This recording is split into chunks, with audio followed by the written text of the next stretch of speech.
When God deals with his prophets, he doesn't pamper them. Amen. He doesn't pamper them, but he prepares them. He prepares them. And because the purpose of the prophet is to communicate the heart of God.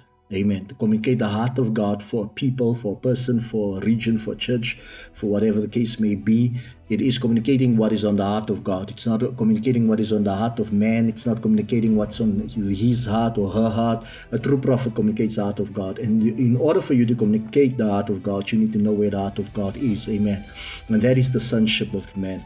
When true prophets have to prophesy into sonship, into relationship with God, getting to the place where you know God. Amen. They come to mature the church. They come to grow the church. Amen. Amen. Spiritually in their prayer life. True prophets, amen, they are heavy on prayer. They are heavy upon consecration, because that is where the heart of God is, where you come to him and you say, God, this is who I am. I need you to deliver me, heal me, restore me, and make me useful for your kingdom. You see, sometimes the attacks that come against your life is to divert you from purpose. The pain that comes against you, the sicknesses, the attacks, it is the tactic of the enemy to just divert you from purpose. Because the moment you are in problems, in trials and tribulations, you forget about your purpose. You forget about your assignment. You forget about what you are supposed to do for the kingdom. Amen. And that's a tactic of the enemy. And I'm going to tell you something that I've learned, that you need to pursue your purpose in the midst of pain. You need to move forward. Amen. Even if you're bleeding and crying, you need to move forward.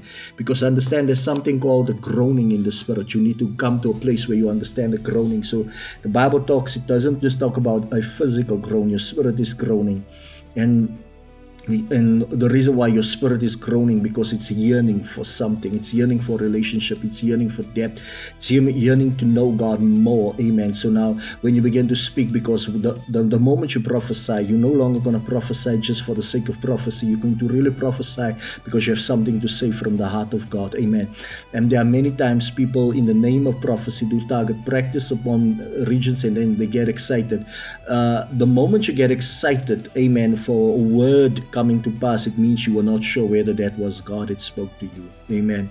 A person that is sure that I said it and I know this was God, I'm not going to get excited because I know God said it. I know the voice of God.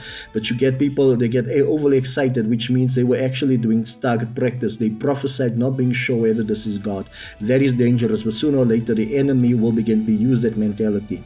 Amen. So get back into the place where you yearn, you groan for the presence of God and the heart of God, and communicate that. Amen.